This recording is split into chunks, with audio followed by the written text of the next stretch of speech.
Saudara, pelacakan COVID-19 bagi warga di Ciracas, Jakarta Timur telah terus dilakukan dengan tes usap. Dari pelacakan yang dilakukan sudah ada 408 warga yang menjalani tes PCR. Dari 38 orang terakhir yang menjalani tes PCR, tidak ditemukan tambahan warga yang dinyatakan positif COVID-19. Sedangkan 3 orang lainnya telah diperbolehkan pulang dari Rumah Sakit Darurat Wisma Atlet. Silakan mau diliput di dalamnya, tapi memang kondisinya. Setelah libur lebaran, jumlah pasien COVID-19 di Rumah Sakit Darurat Wisma Atlet terus bertambah. Pada hari Minggu ini tercatat ada 1.251 pasien yang dirawat di Wisma Atlet Jakarta. Dari jumlah tersebut, 53 orang menjalani isolasi di Tower 4 yang dikhususkan bagi klaster mudik lebaran.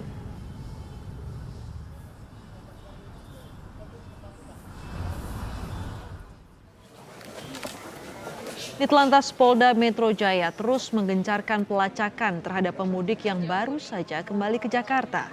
Tak hanya melakukan pendataan pemudik, Polda Metro Jaya juga ikut melakukan tes antigen kepada pemudik dengan menggunakan mobil keliling. Sedikitnya 100 alat tes antigen disiapkan di sejumlah lokasi. Lalu seperti apa gencarnya pelacakan pemudik yang kembali ke Jakarta? Kami tanyakan langsung kepada Kasubdit Gakum Ditlantas Polda Metro Jaya, AKBP Fahri Siregar. Selamat sore Pak Fahri.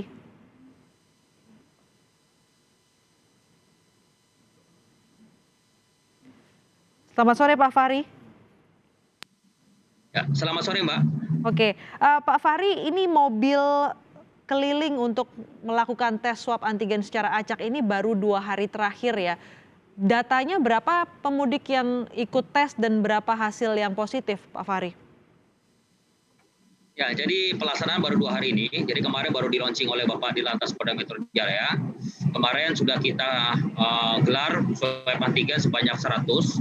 Sementara untuk yang reaktif memang 1 orang dan hari ini juga masih berlangsung. Jadi 1 harinya itu kita siapkan 100 alat swab antigen untuk melakukan pemeriksaan terhadap masyarakat yang mudik.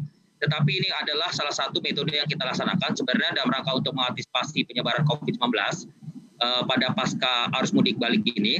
Kita sudah menyiapkan beberapa metode. Jadi metode yang pertama tetap pemeriksaan swab antigen di kilometer 34 di pos terpadu. Yang kedua juga kita memanfaatkan Satgas Kampung Tangguh Jaya. Jadi Satgas Kampung Tangguh Jaya dan kegiatan-kegiatan berbasis komunitas di RT RW itu juga kita gerakkan untuk mengantisipasi mendatangkan masyarakat yang mudik. Kalau nanti misalkan ada masyarakat yang terdeteksi mudik, nanti dipasang stiker. Kita himbau untuk pada saat dia kembali untuk melakukan pelaporan kepada Ketua RW RT setempat dan melakukan swab antigen yang ada di posko Kampung Tangguh Jaya atau di Polsek. Dan yang ketiga adalah bus swab antigen keliling ini. Jadi swab antigen keliling ini bisa berpindah-pindah mobile. Jadi kita akan membackup daerah-daerah berbasis komunitas yang memang belum melakukan swab antigen bagi masyarakat yang mudik. Seperti itu, Mbak. Oke, ada 3 metode pelacakan pencegahan penyebaran COVID-19 atau tes swab antigen ini.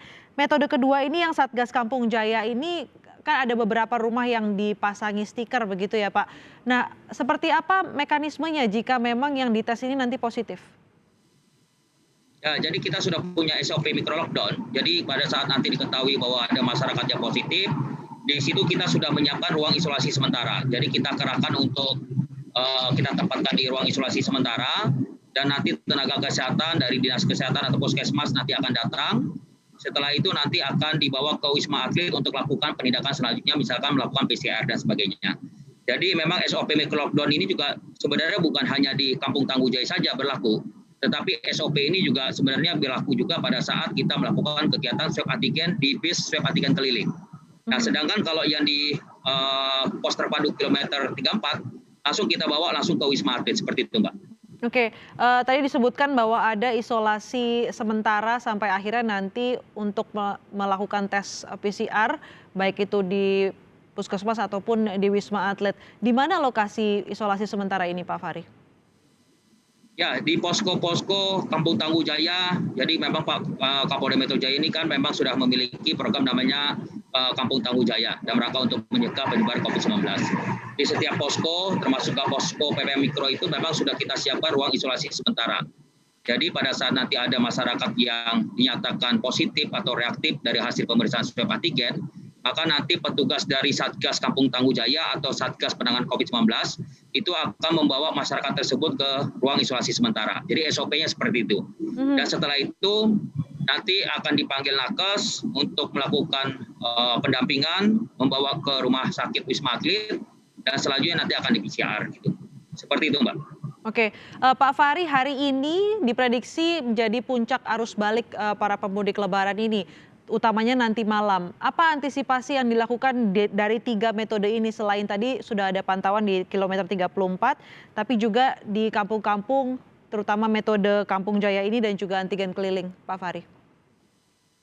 Ya, jadi kami dari Polri sendiri memang sepanjang jalur mudik ya. Jadi dari Jawa Tengah, Jawa Barat sampai dengan Polda Metro ini juga ada pos-pos untuk pemeriksaan swab antigen.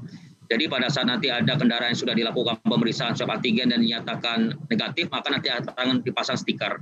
Nah, jadi nanti kendaraan-kendaraan yang akan masuk ke wilayah Polda Metro Jaya itu juga akan diseleksi. Jadi begitu pada saat nanti sudah terpasang stiker, maka diperbolehkan jalan. Tetapi kalau misalkan tidak terpasang stiker, maka nanti akan diarahkan ke pos terpadu kilometer 34 untuk dilakukan pemeriksaan swab antigen.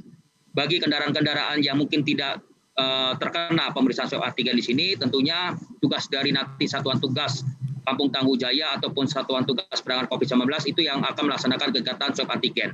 Sebenarnya dari tanggal 16 itu Pak, kami sudah melakukan pendataan berbasis komunitas RT RW. Kita sudah minta data dari ketua RT, ketua RW bersama lurah, bersama Babin Kaptipmas, Babinsa, di mana ada beberapa masyarakat yang memang terdeteksi melakukan mudik, Mbak. Gitu. Jadi rata-rata RT RW itu sekitar 40 sampai dengan 60 itu masih ada terdata melakukan mudik.